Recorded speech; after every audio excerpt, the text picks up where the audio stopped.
धुंध और हल्की हवा की आवाज़। गांव झाल धुंध में एक सरकारी हैंडपंप था, जहां आधी रात के बाद अजीब घटनाएं होने लगीं। गांव वाले डरे हुए थे, लेकिन किसी में हिम्मत नहीं थी कि वह जाकर देखे कि आखिर वहां हो क्या रहा है। रात का सन्नाटा, घड़ी की टिक टिक। परिधि घबराते हुए। राशि, सुनी तुमने? आधी रात को हैंडपंप अपने आप चलने लगा था। राशि डरते हुए। भला कौन आधी रात को पानी भरने जाएगा? हमें तो बहुत डर लग रहा है। सुबह की हलचल, पक्षियों की चहचहाहट। मीना, चलो रानी, हैंडपंप पर चलते हैं। लेकिन सच कहूँ तो मुझे भी डर लग रहा है। दोनों हैंडपंप पर पहुंचती हैं और एक बड़ा पैर का निशान देखती हैं। रानी सन्न रहकर, इतना बड़ा पैर किसी इंसान का तो हो ही नहीं सकता। तेज हवा चलने लगती है। अतिथि गंभीरता से, कुछ तो गड़बड़ है, हमें रात को नजर रखनी होगी। रात का समय, झींगुरों की आवाज।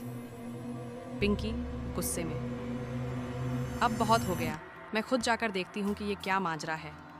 पिंकी हैंडपंप के पास जाती है और दो सिर वाली चुड़ैल को देख दंग रह जाती है। चुड़ैल हंसते हुए, हाँ हाँ, आखिर एक शिकार आ ही गया। इतने दिनों से हैंडपंप चलाते चलाते थक गई थी।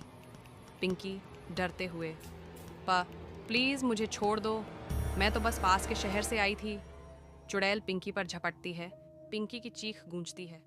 सुबह का समय, गांव में कोहराम। मीना घबराते हुए, रानी, यहाँ खून के निशान हैं, कहीं कुछ अनहोनी तो नहीं हो गई? पिंकी की माँ रोते हुए। पिंकी की माँ, मेरा दिल कह रहा है कि मेरी बेटी के साथ कुछ बुरा हुआ है। गांव वाले पिंकी की सिरकटी लाश पाते हैं। भय और डर का माहौल। गांव का मुखिया, अब बस हमें इसका हल निकालना होगा।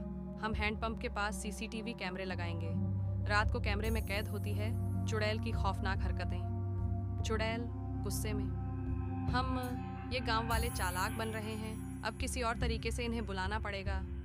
अगली सुबह, राजा गांव वाला, अब तो हमें कुछ करना होगा। हमें 3 दिन तक घरों में ही रहना होगा। 3 दिन तक गांव सुनसान रहता है, कोई बाहर नहीं आता। भूख से तड़पती चुड़ैल आखिरकार दम तोड़ देती है।